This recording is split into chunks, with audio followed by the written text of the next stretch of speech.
Hello, my friends. It is day 70, and we're reading Deuteronomy chapter 1 through Deuteronomy chapter 2. And before we get into our recap for today, I want to thank you for checking out this video, and hopefully you've already accepted the invitation to be a part of the yearly Bible reading program. If you have not yet taken advantage of this incredible group, I would invite you to check out the description box below, and there you will find a link that will take you directly to the YouVersion Bible app, and you'll be able to join several individuals reading the Bible every single day and leaving feedback on the things they're learning. So if you have not yet taken advantage of that, please make sure you do, and I believe you'll be tremendously blessed by the conversation and by the things that are being shared each and every day.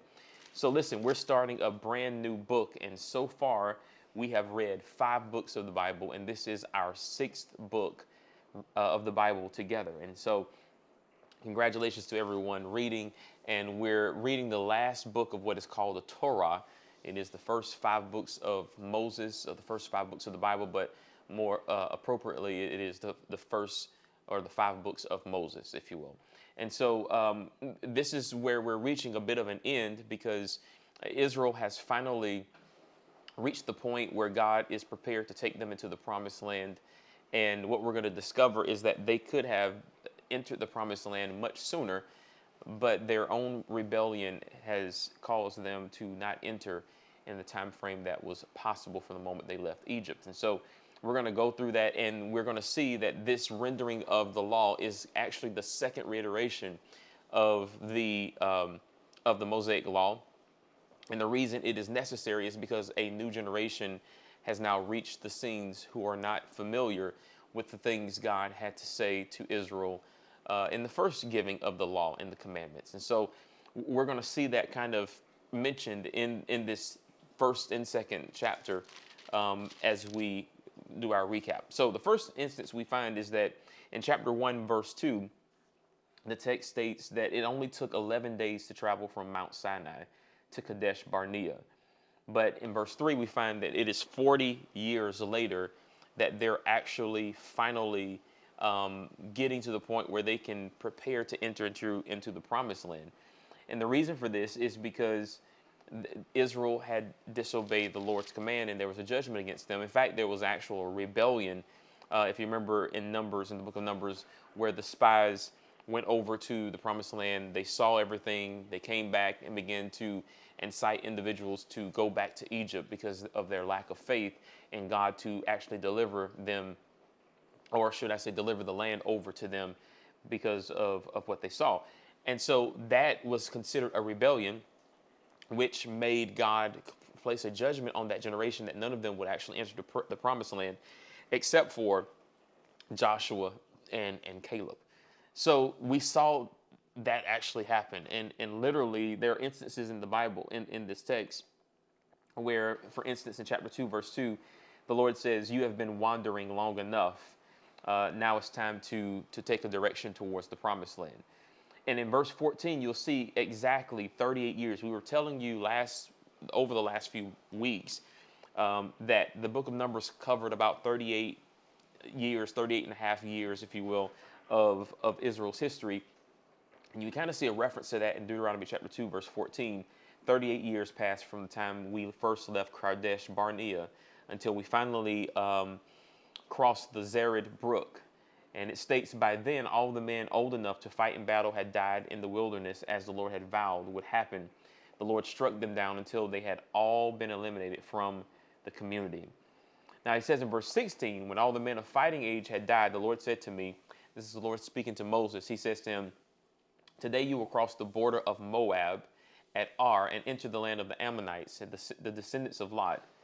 But do not bother them or start a war with them. I have given the land of Ammon to them as their property, and I will not give you any of their land." And so he's strategically marching them through this territory so that they may know what they can take, what they can't take, and it'll be their ability to conquer certain territories based on their obedience to God.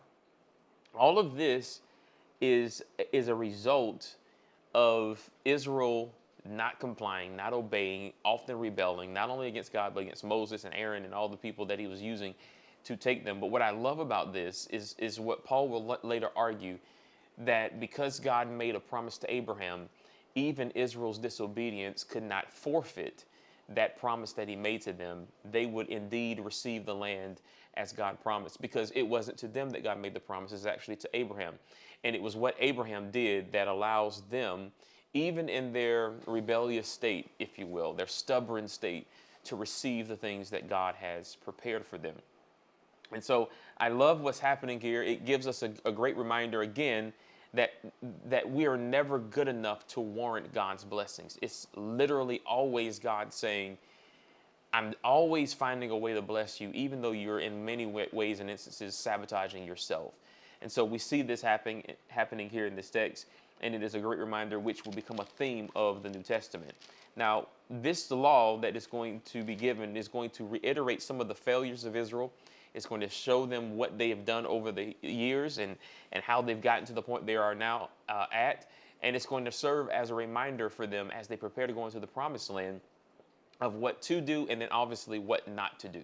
And so we have a lot that we can really hold on to here as we prepare to see Israel enter into the promised land. But this is just the beginning. This is just a portion of what this book is going to unveil. And again, a lot of this will be redundant, but this is the moment where God begins to make an offer to Israel to be his people. And they're going to be, at this particular point, obliged to God. They're going to be in a covenant with him based on their recommitment to God in his in this opportunity that he's giving them. So it's going to be beautiful. We see them now on the move. And along the way, God is going to be teaching them through the prophet Moses. And this is sort of one of his, if you will, last contributions to the nation of Israel before he disappears, as we will see at the end of the book. But there's so much here. It's such an unfortunate story because, they were right there, and then obviously they wandered for 40 years, and that's such a thing to capture. But we have so much to discover, and I believe it's going to be helpful for us as we get into the historical books of the Old Testament, and I can't wait to dig in there. But let's talk about what you all are learning and discussing. Please leave a comment in the comment box below. Let me know what stands out to you. Let me know what you think is very helpful and very impressionable to you. And I think it may help us spark some conversation among ourselves. But until next time, let's keep on reading. Take care. God bless. And remember, live by the word.